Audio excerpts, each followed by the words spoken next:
Hi, how are you? कैसे हैं आप सभी लोग? आज थोड़ी सी बात करेंगे पाकिस्तानी पॉलिटिक्स के बारे में। एक्चुअली पाकिस्तान में क्या चल रहा है, पूरी दुनिया की नज़रें हैं इस टाइम पाकिस्तान के ऊपर, वहाँ की पॉलिटिक्स के ऊपर, जिस तरीके का टर्मोइल वहाँ पर चल रहा है। तो लेट अस सी कि what is actually happening there, कि पूरी दुनिया की मीडिया की नज़र वहाँ है। तो मसला ये है कि कल 8 फरवरी को स्टेट और नेशनल लेवल के इलेक्शंस होते हैं पाकिस्तान में। और जैसे भी होते हैं, क्योंकि हम सब जानते हैं कि पाकिस्तान में कोई डेमोक्रेसी तो है नहीं, इतनी कोई सर्टेनिटी नहीं है, इनस्टेबिलिटी बहुत ज़्यादा, और वहाँ टाइम टू टाइम सरकारें बदलती रहती हैं और सरकार उसी की आती है जिसको वहाँ की आर्मी लाने की कोशिश करती है। तो जब तक आर्मी की मर्जी नहीं होगी वहाँ कोई भी सरकार नहीं बना पाएगा। लेकिन फिर भी जस्ट टू मतलब दुनिया को दिखाने के लिए एक वहाँ पर इलेक्शंस कराए जा रहे हैं और वो इलेक्शंस हो रहे हैं। और आप ये ताजुब देखिए कि कल से ही 6 बजे से वहाँ काउंटिंग हो रही है और अभी भी वहाँ पर काउंटिंग जारी है और हाई लेवल की रिगिंग हो रही है। पूरी दुनिया की मीडिया बात कर रहा है, बीबीसी बात कर रहा है, मतलब यानी कि धांधली हो रही है बहुत ज़्यादा। धांधली के पीछे कुछ वजहें हैं, क्योंकि जो आर्मी है वो चाहती है कि उस इंसान को लेकर आए जो उसकी बात ज़्यादा माने। फ़िलहाल वो वहाँ के जो पूर्व प्रधानमंत्री हैं इमरान खान, तो उनके तो फेवर में नहीं है और उनको तो जेल हुई है। लेकिन इस तरह का मीडिया वहाँ पर कह रहा है कि जो नवाज़ शरीफ हैं, जिनकी पार्टी का नाम पाकिस्तान मुस्लिम लीग नवाज़ है, तो उनको वो बनाना चाहती है। लेकिन जो पब्लिक है, वो पब्लिक ने जो वोट ज़्यादा दिया है, जो पब्लिक चाहती है वो इमरान खान को ज़्यादा चाहती है। और इतना हैवी टर्न आउट हुआ है वहाँ पर कि एक तरीके का रेफरेंडम कर दिया है पब्लिक ने वहाँ की आर्मी के खिलाफ। और वो करे भी क्यों नहीं? वहाँ की आर्मी ने आज तक किया भी क्या है? सिर्फ इस नाम के ऊपर दलाली करते रहे वो कि कभी कश्मीर मिल जाएगा, कभी इंडिया का ये हिस्सा मिल जाएगा। तो सिर्फ उस नाम पर ही वो वहाँ पर अपनी दाल गलाते रहे हैं, अपना पैसा कमाते रहे हैं। और वैसे भी पाकिस्तान आर्मी की एक छवि है कि वो प्लॉट के लिए बहुत ज़्यादा मरते हैं। यानी कि ये कहा जाता है कि पूरी दुनिया की आर्मी अपने सरहदों की हिफाजत करती है, लेकिन पाकिस्तान की आर्मी जो है वो लोगों के प्लॉट छीनती है। यानी कि पाकिस्तान के लोग अपने प्लॉटों की रखवाली पाकिस्तानी आर्मी से करते हैं। मतलब उन्हें ये डर है कि कहीं हमारे प्लॉट पर कब्जा न कर ले। तो मतलब एक देश की इस तरीके की आर्मी हो तो आप समझिए वहाँ क्या डेमोक्रेसी होगी। और ये कहा जाता है कि दहेज में मिली गाड़ी और मीशो से ख़रीदी हुई साड़ी, जिस तरीके से उनका कोई भरोसा नहीं होता, इसी तरीके से पाकिस्तान में डेमोक्रेसी का भी कोई भरोसा बिल्कुल नहीं है। कब वहाँ कुछ भी हो जाए, कुछ कहा नहीं जा सकता। और देखिए ये एक ऐसा देश है जो कि मज़हब के नाम पर अलग हुआ और वहाँ ना स्कूल्स खुले, कभी एजुकेशन का स्तर बहुत बुरा है, हेल्थ का बहुत बुरा है। और आप ये समझिए कि मतलब पाकिस्तान के ऊपर लगभग 63 ट्रिलियन का कर्जा है। और आप ये समझिए कि पाकिस्तान एक ऐसा देश है कि जो अपना कर्जा जो लिया है उन्होंने, तो उस कर्जे की किस्त जाती है इंस्टॉलमेंट्स में, उसके रिटर्न करना होता है उसकी किस्त, इंटरेस्ट। तो वो इंटरेस्ट देने के लिए और लोन लेता है पाकिस्तान। मतलब आप ये समझिए कि कितने देश ऐसे होंगे, तो पाकिस्तान उनमें का देश है कि वो और भी कर्जा लेता है। और आप ये समझिए कि जैसे चाइना को कहा जाता है कि पूरी दुनिया में चाइना जहाँ भी जिस देश में भी चला जाता है तो चाइना उस देश को कंगाल कर देता है, उसका इतना कर्जा डाल देता है कि वो देश कभी निकल नहीं पाता और पूरी तरीके से डिपेंड हो जाता है चाइना के ऊपर। और ये प्रैक्टिकली बात देखी भी गई है बहुत सारे देशों में। लेकिन चाइना एक अकेला एक ऐसे देश से डरता है कर्जा देने से कि जिसका नाम है पाकिस्तान। क्योंकि पाकिस्तान ने उनसे पाकिस्तान और चाइना बेल्ट एंड रोड के नाम पे इतना कर्जा ले रखा है कि बहुत ज़्यादा कर्जा ले रखा है। अब उसकी किस्तें चुकाने के लिए भी चाइना से वो और कर्जा लेते हैं। तो ऑफशोर कंपनीज चाइना की इस तरीके की हैं, उनसे कर्जा लेंगे उस जो बेल्ट एंड रोड पर जो या और बहुत सारे प्रोजेक्ट चल रहे हैं, रेल्स प्रोजेक्ट चल रहे हैं, तो आप अलग अलग तरीके के लिए वो कर्जा लेते रहते हैं। लेकिन चाइना एक पाकिस्तान से डरता है कर्जा देने से, क्योंकि उसे पता है कि अगर इन्हें लगातार देते रहे तो साले ये तो खा जाएंगे, ये तो जो खतरनाक लोग हैं, ये तो भाई भेजा खा रहे हैं, फ्राई खा रहे हैं, चिकन खा रहे हैं, अफगानी कबाब खा रहे हैं, तो ये तो खा जाएंगे दुनिया की चीज़ को। और ये तो इतना वो है कि इन्हें गाड़ी हो ना हो, चाहे गधे के खच्चर से ही चलेंगे, आज भी सवारी गधे के खच्चर से करेंगे, लेकिन इन्हें रोज़ मटन और गोश्त आलू चाहिए तो ये तो खा जाएंगे पूरे चाइना को। पता लगा कि हम इंडिया बैठे बैठे, चाइना तो हो गया दूसरा पाकिस्तान, और इंडिया बैठे बैठे हो गया 15 ट्रिलियन की इकॉनमी, और हमें भी कुछ नहीं करना पड़ेगा।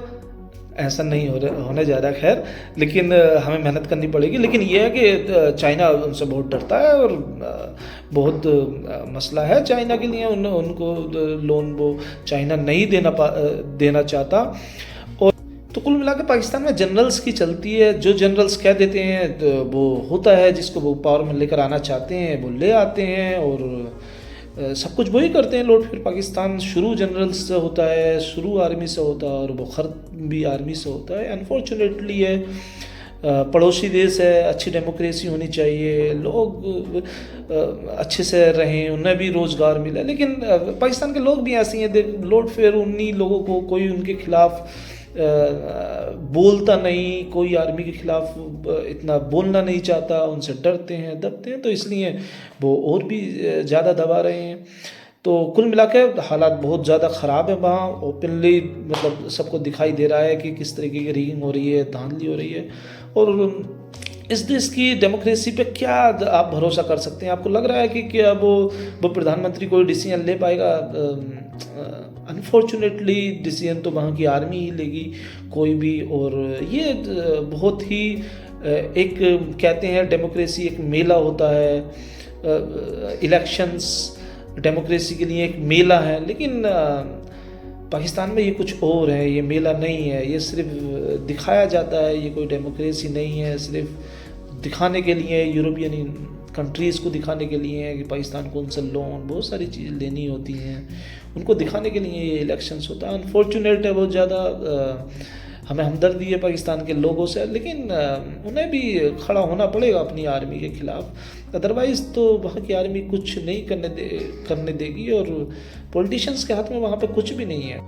अब पाकिस्तान में इशू ये है कि पब्लिक ने जो वोट दिया है वो तो दिया है पीटीआई को, यानी कि इमरान खान को, जो कि है जेल के अंदर, लेकिन आर्मी वहाँ का उनको लेकर नहीं आना चाहती बाहर, और वो नवाज़ शरीफ को आगे बढ़ाना चाहते हैं, नवाज़ शरीफ को आगे लेकर आना चाहते हैं। अब आर्मी के लिए भी सिचुएशन है कि अगर आर्मी झुक जाती है इमरान खान के आगे, जिसको वो बिल्कुल झुकना नहीं चाहते, जो कि उनकी एक सुपरमेसी है सदियों से, कि उनके बगैर में कोई पॉलिटिक्स नहीं कर सकता, जिसको वो नहीं चाहेंगे वो पॉलिटिक्स में नहीं आ सकता, जिसको वो नहीं चाहेंगे प्रधानमंत्री वो प्रधानमंत्री नहीं बन सकता। अब वो इमरान खान को नहीं चाह रहे हैं और पब्लिक ने वोट कर दिया इमरान खान को। तो अब अगर वहाँ की आर्मी ये डिसीजन लेती है कि इमरान खान को बना दे प्रधानमंत्री, तो उसकी सुपरमेसी बिल्कुल ख़त्म हो जाएगी। यानी कि वही, उसने तो पूरी कोशिश की इमरान खान को हराने की, लेकिन वो तो इमरान खान को हरा नहीं पाए, उसे जेल में भी डाल दिया, उसका सिंबल भी छीन लिया, बैठ का उसके जो लोग थे उनको आज़ाद उम्मीदवार के तौर पर खड़ा होना पड़ा, उनके जो लोग थे उनके साथ में ह्यूमन राइट्स वायलेशंस हुए, जेलों में डाल दिए गए। मतलब अपर लेवल की जितनी भी लीडरशिप थी वो सारी जेलों के अंदर है, लेकिन फिर भी बहुत ज़्यादा वोटिंग हुई उनके फेवर में। जो भी ग्राउंड रियलिटी है, जो will of the Pakistani people है, is in the favour of Imran Khan. They do not want anybody else particularly at this time. तो वो अभी तो सिर्फ इमरान खान के फेवर में they have given referendum. And अब सिचुएशन आर्मी के लिए ये है कि अगर वो दूसरी तरफ इमरान खान को नहीं बनाते हैं और नवाज़ शरीफ को वो सपोर्ट कर देते हैं, जिसको वो करना चाहते हैं, तो they are going against the will of the people of Pakistan. And if it happens तो Pakistani people may not forgive the army. तो पाकिस्तान के लोग भी उन्हें माफ़ नहीं करेंगे कि यार हमने तो वोट किया था इमरान खान को सपोर्ट में, और ये तो आर्मी की ही सिर्फ चल रही है, और आर्मी ने जो तो बना दिया प्रधानमंत्री तो उसको, नवाज़ शरीफ को। तो दोनों ही तरफ, एक तरफ कुआं एक तरफ खाई वाला जो सिचुएशन है, यानी कि अगर इमरान खान को बनाएं तो उनकी सुपरमेसी ख़त्म होती है और उनकी जो बढ़त है देश में कि जो इस तरीके की एक सोच पाई जाती है, जो मोशन है कि भाई बिना आर्मी के वहाँ पत्ता नहीं हिलता है, तो इमरान खान ने तो पत्ता हिला के दिखा दिया भाई इस तरीके से। तो जिस तरीके से उसको वोटिंग हुई है, लेकिन और वो अगर खिलाफ जाते हैं इमरान खान के, यानी कि अगर वो जाति से उसे बना देते हैं पीएम नवाज शरीफ को, तो वो लोगों के खिलाफ, यानी कि लोग उसके पूरे तरीके से खिलाफ हो जाएंगे। और किसी भी देश की आर्मी जब तक वहाँ के लोग हैं तब तक ही है। तो मुझे तो ये लगता है वो कोई सा भी डिसीजन लेंगे, इमरान खान को बनाएंगे तब भी वो उनकी सुपरमेसी ख़त्म हो रही है और वहाँ टर्मोइल रहेगा। और अगर वो बनाते हैं नवाज शरीफ को तब भी वहाँ टर्मोइल रहेगा, क्योंकि लोग तो वहाँ के नहीं चाहते हैं कि नवाज शरीफ को बनाना। उन्होंने तो वोट नहीं किया, उन्होंने तो फेवर में वोट इमरान खान के किया था, तो वो आर्मी के पूरी तरीके से खिलाफ हो जाएंगे। तो ये बहुत ही ख़तरनाक सिचुएशन है वहाँ की आर्मी के लिए। तो मुझे जो लगता है, मेरा मेरी जो ओपिनियन है तो वो इस तरह की है कि मुझे तो ये लगता है कि बहुत जल्दी मैं पाकिस्तान को टूटता हुआ देख रहा हूँ और कई देश उसमें से बनेंगे। तो क्योंकि वहाँ की सिचुएशन इसी तरह की है, तो कई देश बनेंगे और हो सकता है जब वो देश अलग अलग हो जाएं, टूट जाएं, तो वो भी डेवलप कर लें। लेकिन मुझे ये नहीं लगता कि पाकिस्तान नहीं टूटेगा। मुझे पूरा भरोसा है कि पाकिस्तान जल्दी ही टूट जाएगा। वो हो सकता है 1 साल लग जाए, वो 6 महीने लग जाए, 2 साल लग जाए, लेकिन पाकिस्तान को मैं टूटता हुआ देख रहा हूँ और ज़रूरी है ये टूटना। शायद टूट जाएगा तो इसके छोटे छोटे जो पार्ट हैं, जो सिंध का होगा, तो शायद वो बहुत अच्छे तरीके से, वहाँ रिसोर्सेज बहुत अच्छी हैं, अच्छा डेवलप हो सकता है। पंजाब की जो ज़मीन है वो किसानी के लिए, एग्रीकल्चर लैंड बहुत अच्छी है, तो वहाँ बहुत अच्छा वो स्टेट एक बन जाएगा, वो एक कंट्री बन जाएगा, तो वो बहुत अच्छा हो सकता है। इधर कश्मीर इंडिया के साथ आ जाएगा, तो मतलब there would be lot of opportunity for the people of Pakistani.